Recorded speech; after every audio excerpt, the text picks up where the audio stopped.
Welcome to Choosing Leadership, a podcast for high performers with big dreams and for leaders who know that they are more powerful than the level that they are currently playing. I am Sumit Gupta, your host and the founder CEO of the Deploy Yourself School of Leadership.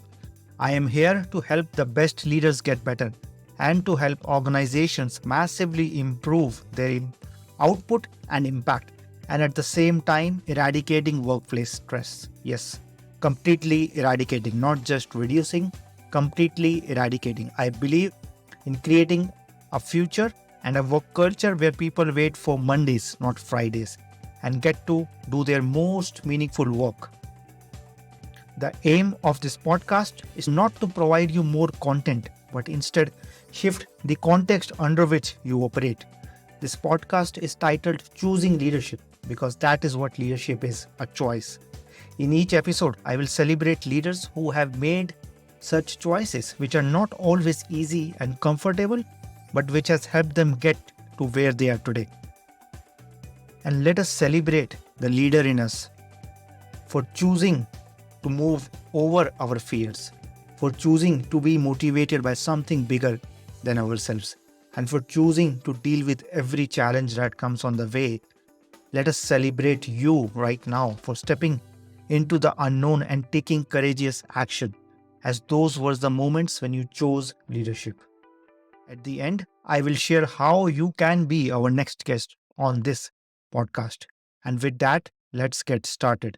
Karoli is a TED speaker and the founder and CEO of Jobbatical. In 2020, the EU Council named her one of the 8 most inspiring women in Europe. In the interview, Karoli shares her personal growth as a leader and the pivotal moments that has shaped her. She emphasizes the importance of self-care and scheduling time for personal well-being to be a more effective leader. Looking ahead, she aims to revolutionize the relocation industry, making it as easy as booking a flight. Hi, Karoli, and welcome to the Choosing Leadership podcast. Hello, Sumit. Happy to be here.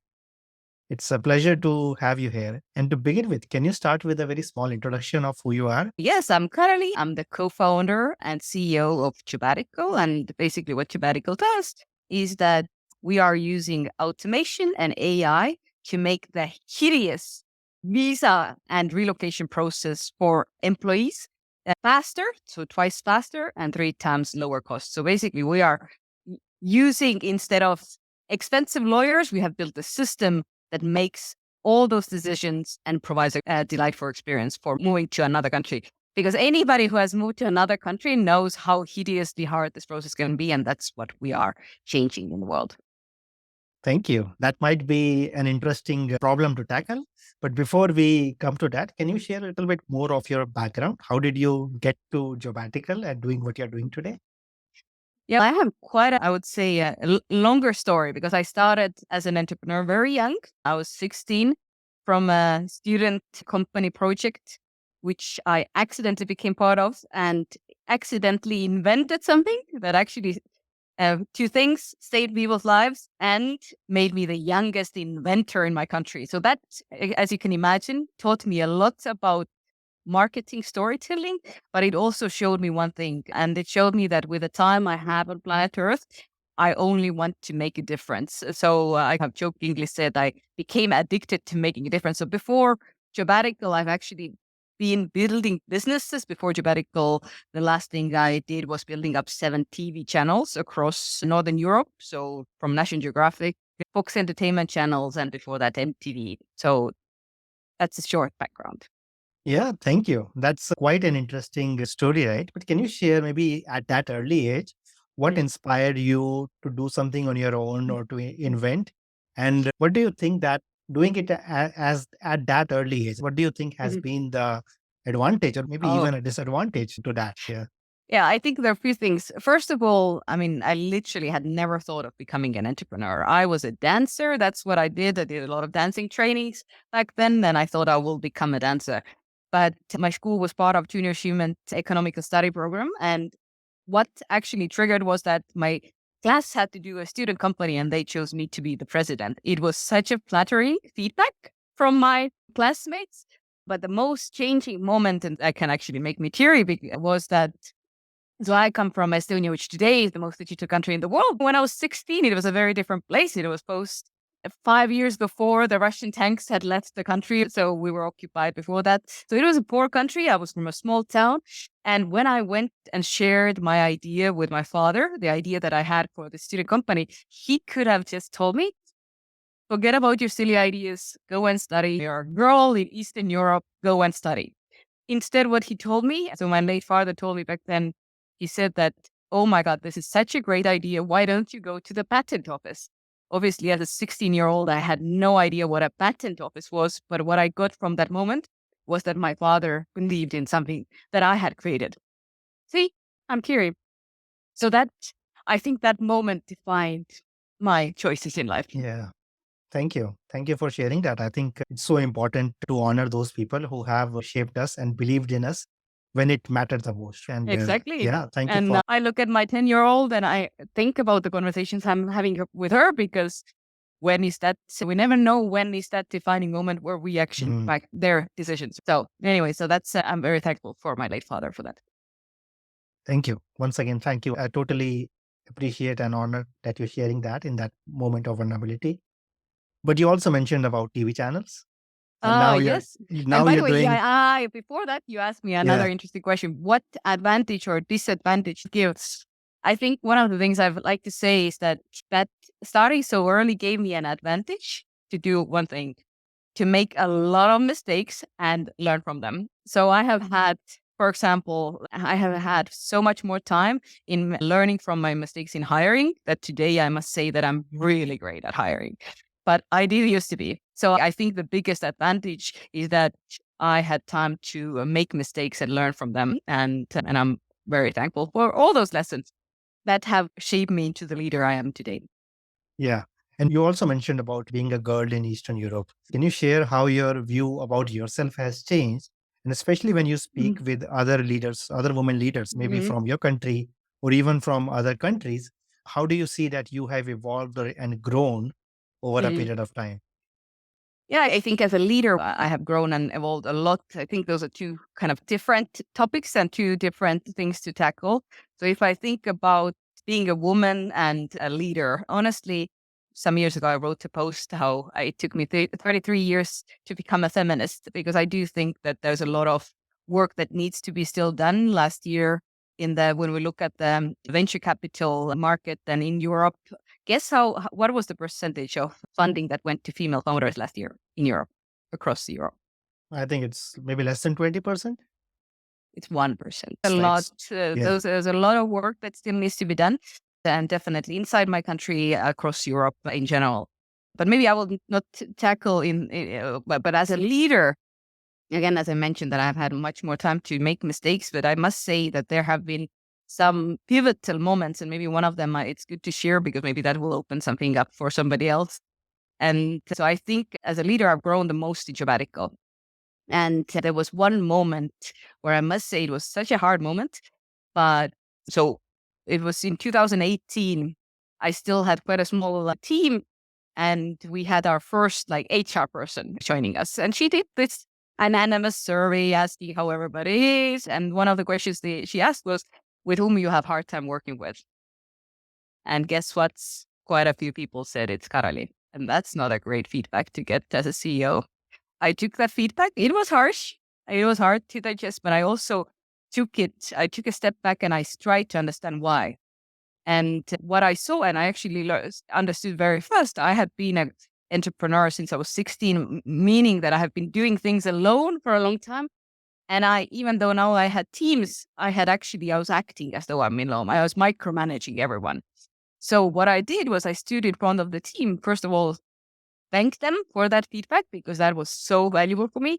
And what I told them is that in order for me, that I saw why it's hard to work with me and I want to change that, but bad habits don't go away fast. So what I told them was that in order for me to change, I need us to be brutally transparent with our feedback, and that they have to let me know when I'm doing it again. And I will do the same to them.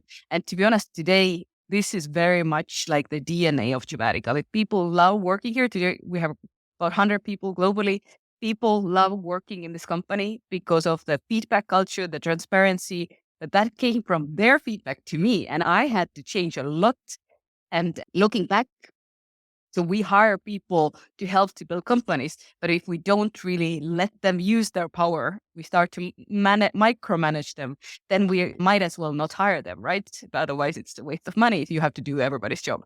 So this feedback a lot helped me, but it also shaped the DNA of our organization moving forward. So I'm very thankful for my team for being brutally honest back then in that Yeah, survey. yeah. And it is often very difficult to receive that feedback, but also work on that. As you mentioned, old habits take a long time to change. Can you share how was that process for you and what or who helped you in Mhm. that process? Yeah. So a few things. First of all, I think you have to like admit and own your weaknesses, because there could have been a version of that story where I would have said, I get angry, say no, and dismiss the feedback, right? And continue as usual.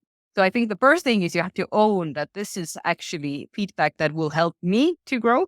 And when I grow, then we can grow together. I did a communication boot camp organized by our American investor, where usually you send managers, but I'd said that I think I need it as well. So I went there, took a lot of learnings of how to communicate in a way that feedback is helpful, how to do one-on-ones better. So I actually did a series of things to grow myself. And I think one big impact, and it's a major impact, and something that I recommend to every CEO on planet Earth, is I actually was introduced to an executive coach, an American with whom I still work with. It was introduced by my American investor. And she became she was like my teacher in the growth process, because being a CEO is very lonely. You have your investors, you have your team, but everybody has their stakeholders, and you have your family also stakeholders. So I think getting an executive coach, that was one of the best decisions that I have actually made in my life. And when I was introduced to that coach, she knows that story very well. My first thought was, I don't need a coach. And I think that thought illustrated how much I actually needed that coach. So that collaboration and work individually with myself was, I think, the journey that I took them. Thank you for sharing that. I think those two lines says a lot, and many entrepreneurs speak that. And I think this listening to this episode will be a good lesson or a good humbling moment for many. Now, coming to Jobbatical, can you share where this idea came from? This matters to you, and what Mhm. is your vision? Yeah, and I will tell also the founding story, because we have not had a linear journey. So we have had a quite a opposite of linear journey. So my first idea for Jobbatical started, I was actually in Silicon Valley. I was in a think tank called Singularity University. And this was located in NASA Ames Research Center. So we lived and studied in NASA for summer. And since I'm a runner, I used to run from NASA in Mountain View to Seaside. And when I was running, then I passed Google. And then I started to think, so why are those amazing companies like Google coming from here? What's up with this place on planet Earth that it's creating more industry changing companies? And I started to look into it. And what I learned was that it's not that people are just born smarter there. It's that smart people are ready to circle the globe to actually join those companies and build them up, right? I think it was like 74% of engineering talent was foreign born in Silicon Valley. And so my question, coming from far away country in Europe, I started, and having been an entrepreneur for a long time, I started to ask, what do we need to do so that those people who are ready to circle the globe would discover places like Amsterdam or Tallinn or Helsinki or Stockholm or Madrid, and help to build visions and companies in those countries. So we could basically build Silicon Valleys outside Silicon Valley. Long story short, initial version of Jobbatical was, so we started as a cross-border recruitment platform. And by 2019, we had almost about 500,000 users across the world. We had people got hired from 52 countries to 37 countries. The company was doing, we had actually, by that time, we had raised 8 million. But what happened was that while we were doing this cross-border recruitment, our clients started to ask, could you also help those people to get into the country? So we hired through you, but could you also help with the whole hideous paperwork? So we started to support that. First, we learned that this is hideous, like seriously, there has to be a better way to do it. And secondly, this started to grow faster as our core business. So in 2019, July, we pivoted the company. And pivoting the company meaning said that we will put aside 4 years of work, 2 million left, which were of the 8 million we had raised. Told my board that we're going to start from the scratch a completely new business. That was a fun board meeting. But what was triggering it, it was very data driven decision. So we saw that, first of all, that there was a pain that we had discovered that our clients had that is much more painful than the hiring part that we were doing. So basically, we saw that here we are a painkiller, whereas as a recruitment platform, we were a vitamin. And the bet was right. We pivoted the company, started from the scratch. Today, we are over 30 countries. We raised over 20 million euros. And we saw last year like 8 times MR growth, which was insane. So the dream of a hockey stick. So yeah, but it wasn't a linear story. It was a story of a big change. Congratulations for that. And I'm quite curious because 2020 COVID hit. So did that caused an impact? Because maybe remote hiring increased, but relocation stopped, right? So can you share? Oh, that year was basically, it was 8 months after we pivoted. I was just about to close a round actually with the new investors, and Europe went to lockdown. And if you imagine, if your core business is moving people from one country to another, it influences. But there are a few things. First of all, we made some of our best product decisions because of COVID, which today we can look back but I think that's one of the things I always tell the team is that everything is for our growth. The second thing is, I remember there was a board meeting in July 2020. And the thing what people don't usually know is that when traveling was completely locked down, the movement for employment continued. Actually, in May, most European countries opened up in May for employment related. So planes were very empty, tourists were not around, but the employment related movement still continued. I remember 2020 July, I had a board meeting, and one of my board members and friends, Alec Ross, who was previously Larry Clinton's innovation advisor, he said all the words. He was looking at the numbers, we were presenting how we were doing, and he said that the fact that Jobbatical didn't die is a sign of a bigger trend in that market. So basically, that even such harsh conditions like lockdowns didn't impact. We actually managed to grow twice that year, which was crazy. I think he's right. So never in human history, have people moved as much as they do today. And the second thing is, never in human history we have had as painful talent shortage as we have today. And it's going to go. So those two things together means that our industry needs to really upgrade. And you have moved like how badly it's outdated, it's paper heavy. There's so much that the technology that is already here can change just to make it more efficient as well as better experience.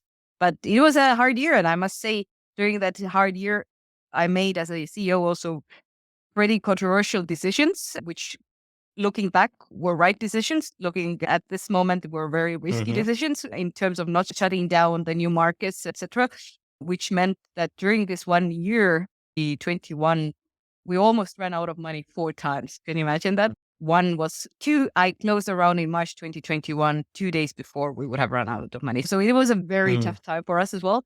But I'm glad that a lot of the bets we made actually paid off. And it also made us, for example, today I have a strong CFO next to me who does cash flow forecast every day to me, because no surprises. Like, we cannot have any surprises like I had during that year. So it also made us much more effective. So looking back, I'm very thankful again. Yeah. And as we talk about tough times and making these like critical decisions, can you share how do you manage your own like sense of calm or balance and not let the pressure get to you during those moments? Again, very good question. And I have had a lot of learnings there. I must say that, and the learnings I'm happy to share because I wish somebody would have told me earlier. So first of all, so I mentioned already executive coach, which I recommend for any CEO, but also I schedule myself. So in the morning, for example, I start with a meditation, then I do exercise, I go running, then I go swimming. I do the cold water swimming. So in minus 20 degrees, I'm also in the Baltic Sea swimming. So I do those things for myself every morning before I start work. By the time when I start work, I feel so happy about myself and just physical being is so in such a good place that it makes me much more efficient. It makes me happier and it makes me a better leader. So I've really started to schedule myself, and I didn't do that. Like, I think we all have been in the places where you wake up at 5 a.m. and open your computer and go crazy but it doesn't actually help you. The more you actually take care of yourself as a leader, the better you can lead. So yeah, that helped a lot. Yeah. And how long does that take? Because you mentioned like a myriad of activities. How long does that take you in the morning? So usually 2.5 hours, and then I take my daughter to school. But 2.5 hours is like with my meditation runs, exercises, and swim. It's scheduled. Nobody can put anything there. It's my personal block. And I do it when I travel. I do it when I don't travel. And it's always, I think it's easy, especially as a CEO or leader, to start saying that find excuses not to take care of yourself. Yeah. It's so rewarding when you actually do take care of yourself. Yeah. Yeah. So when do you work? And after that, and I'm actually much more efficient, I think, than I would be when I wake up 5 and start basically not taking care of myself. But I start my day very early. I start my day like 5:30. It is a commitment to myself. Absolutely. And I want to slow down and highlight 2.5 hours of, I would even call it an investment into yourself. And you mentioned the word commitment. And this is such a wonderful lesson for a lot of leaders and entrepreneurs who don't have even half an hour, or they find it difficult to dedicate any time because they see that they are too busy. Yeah. And I think what you're saying is you are more effective as a CEO because of this morning routine, right? Exactly. Yeah. Yeah. Every day. So I truly everybody can find their own patterns. Maybe it's not the morning for you. Maybe it's like an afternoon, but scheduling yourself will help. It's almost a promise that it will help you to become a more effective leader. Absolutely. So now if we move into a little bit into the future, can you share what are some of the biggest opportunities that lie ahead of you and what might be the challenges that they present? Mhm. So let's talk about like what my team is working towards every day. So we wake up, we have people from Indonesia to America to Brazil and in between, right? And every day, what we work towards is very simple. It's making moving to a new country as easy as booking a flight. If you think about how booking a flight worked 15 years ago, then you went to an agency and filled papers. You don't do that anymore. And this is what we're doing with technology for moving to a new country.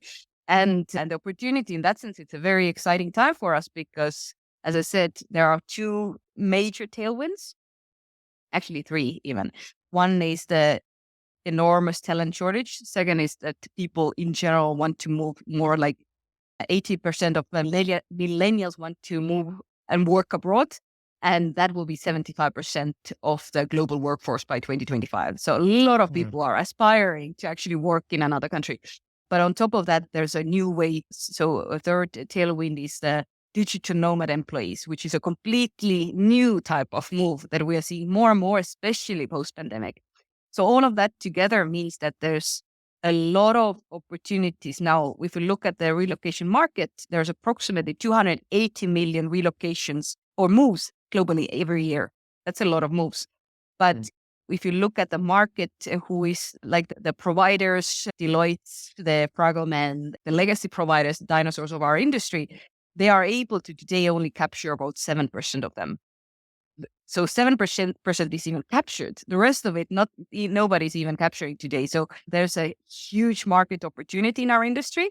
And I think the core thing is that what we are changing is in a way like what happened in ride hailing industry, that suddenly the rider, the one who is calling the taxi, was put in the center as their user experience was put in the center. So suddenly you could rate how was your experience? Was the driver rude to you? All of those things. So that's exactly the kind of thing that we are changing in our industries, that the person who is moving has been torn between authorities, lawyers, and being in between and being very confused and very afraid. So now we have put them into the center. We ask every step on the way, how is your experience? We're able even to predict if an experience is going to start to go or is going bad. We can go and see what's wrong with that case. So what we want to do is that this moving to a new country, which has been like a monster.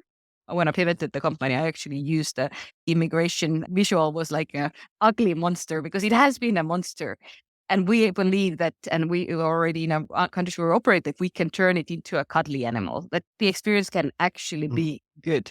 And what our aim is, not only are we doing the immigration bit, but we are also plugging in any like partners who are, you need to find an apartment in that new country, right? So we have a partner plugged into our platform who can help you with that, or you need to open a bank account. Similarly, so that our aim is to become the one-stop shop for relocation, and this is what we are building towards. And you spoke about the tailwinds, right? What are some of those headwinds that you face?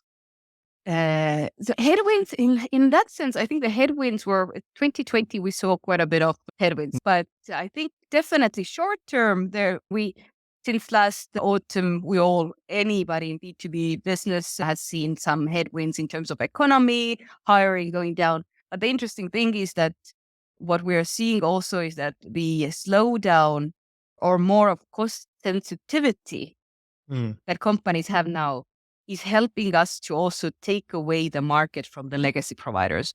Because if a company, let's say, is using an old provider who's doing everything manually, it's very expensive, it's slow and expensive, but in a good time, they would say that, but we're used to them and they have so many, we're used to them, so we're not going to change. Then today, everybody's reviewing how much they are spending where. And since we're significantly able to take down the price, what we have seen is that even the headwinds, some parts like longer term, they are helping us to take the legacy providers market away. So that's like a 2-in-1 answer. Yeah. And earlier you mentioned that you're also close to 100 employees now. So within the organization, what challenges does that present to your role as a CEO? And given that you will also continue to grow this number, Yeah. yeah, It's a very, it's a definite, that's definitely, I must say. So we have every year we organize like a summit where we bring everybody together in one country. We have events their whole week. And I saw last autumn, I told the team also that I saw there was a change, because before you were this tiny startup, everybody knew everybody, right? Shoulder to shoulder. And then suddenly I was standing at the summit and there was a line of people who wanted to take a picture with me. So how did we get here now? But so it's definitely because I have been founding companies, building the TV channels and etc. But now it's the biggest team I have had. So there's a lot of learnings there. So it definitely, what are the biggest challenges? I think one of the things I think a lot of our clients are tackling with, that we are tackling as well, is how to really make the hybrid work. So we were hybrid, even a hybrid company, meaning that we allow people to work from either office, home, traveling. So we were that even before COVID hit. I think the more your organization grows, you have operations different, like it's probably to make it really work as well as it works when you're all in the same time and space. I think that is and we are not unique in that, but this is definitely that we're constantly trying to figure out.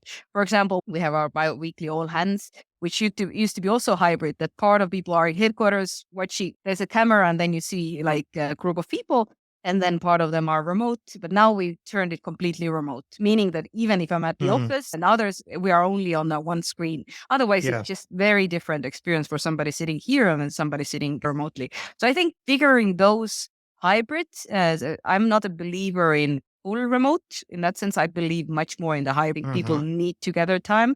I just had my management across 3 countries, India, Spain, and Estonia. And we had an offsite last week where everybody was together in one room for 3 days. We got so much done. Like we need that. Like this time is very necessary. So I think figuring this hybrid effectiveness fully out is something that we're constantly tackling with. Yeah. I think especially from a leadership perspective, that in-person and face-to-face contact is so important, because there is a lot of what happens in communication, right? For somebody who is a software engineer, maybe that is different. For anybody who is dealing with people or has to talk all day, we have to figure out a way to make sure that we meet also regularly. And then I think between those meetings, then virtual can play a very good and very complementary role. So you mentioned about hybrid, but I'm quite curious What kind of challenges do you see? Is it more about coordinating of work? Are Mhm. people dropping balls, or is it more about Mhm. trust, empathy, and cultural togetherness as a company? I think it can be both. I think it depends on, I think in there, in some areas, it's easier, probably like engineering, for example, it's Hmm. easier, like you said before, to have everybody remote. And then maybe like in the support side, it's a little bit harder to coordinate everyone remote to make sure that people are putting 100% of their best into work. I think it's also how to make them, because people value the hybrid a lot. So I meet different teams without their manager, either team without their manager, or we do also what I call mix and match, meaning that somebody from engineering, somebody from product, somebody from, so different team members having a meeting with me. Super insightful. I recommend to use it. I actually took the skip level meeting idea from Tick Costolo, who was Twitter's CEO years ago. But anyway, so skip level meetings, I hear two things. Love remote, love hybrid, but I miss, we should have more of this Yeah. togetherness. So it's like people, how to now provide, we give you that flexibility, but that you would actually get that togetherness Mm. feeling. So I think that's, again, we are not, I know we are not unique in this, but that's the constant struggle we're trying to figure out. Yeah, but thank you for sharing those two examples. I think there is a common theme emerging, at least from Mm. my work with many entrepreneurs, that you have to be more deliberate, and maybe you Mhm. have to slow down and not let any meeting become only transactional, because in the virtual Yeah, world, that's it is also, so that's a easy good. to slow down, maybe talk about Mhm. your emotions, or take some Mhm. time in the beginning to really address the person rather than the problem or the task Yeah, that you're exactly. dealing with. And I think what you mentioned about those Mm. skip level and those mix and match like Mm. meetings, I think that's a Mm. very good deliberate step, which maybe happens like naturally if we are sitting together, but now it But doesn't happen. So thank you for, yeah. and actually, on in addition to that, something that my team really loves, and again, an idea that we have ideas out there, so it doesn't mean that I invented that. I Mhm. think this one I took from Brian Shelsky from Airbnb, that every Sunday I write a letter to my team. It's Mm. called Sunday Updates for Monday. It can be about life, it can be about business, it can be about, whatever topic that is somehow knitting in. And to be honest, like this has so just the simple format and the commitment to the team to do that every Sunday is something that the team really appreciates and brings people together. So Mm. that's also an idea maybe somebody wants to use. Yeah, I'm sure many of the things that we have Mhm. discussed will be very useful for a lot of entrepreneurs and a lot of CEOs. So thank you for sharing those from your experience. And we are also towards the like, close of our time, but I would like to ask you one question, right? What is the future that you see for Mhm. immigration and travel? Because if I see like even passports and visa is a new thing, it's not like they have never existed in history until maybe like 150 years ago, 120 years ago. So given that we Mhm. are almost borderless in a way that we work virtually, what do you Mhm. see the future of Mhm. like cross country travel and Yeah. movement? Yeah. I think there's a few elements, and I don't know. I actually gave a TED talk on the main TED stage 2 years ago on this topic, why we need to upgrade our passports. Is actually passport itself is relatively new. It is actually a century old, but the way it was, so first there are different elements, and one element is the whole idea of identity in passport, because passport has not really evolved since century ago. It is Mm. working quite similarly as it was, and it was created by a Western centric organization. So it was protecting Western countries and kind of the opposite to countries who were not Western. And that system made sense maybe economically back then, because then it was the highly educated people coming from Western countries. Now it's actually shifted. So if you look at the highly Yeah. educated migrants, where they're coming from, top three are India, China, and Philippines. So it's completely, so everybody, we should let people from there in. Yet Mm. the system is doing the opposite. So I think that one core thing, and this is what our actually technology can help in, is that because we collect over 500 data points from each individual, and each of that data point we then match to the systems and the forms that are required to get from one country to another.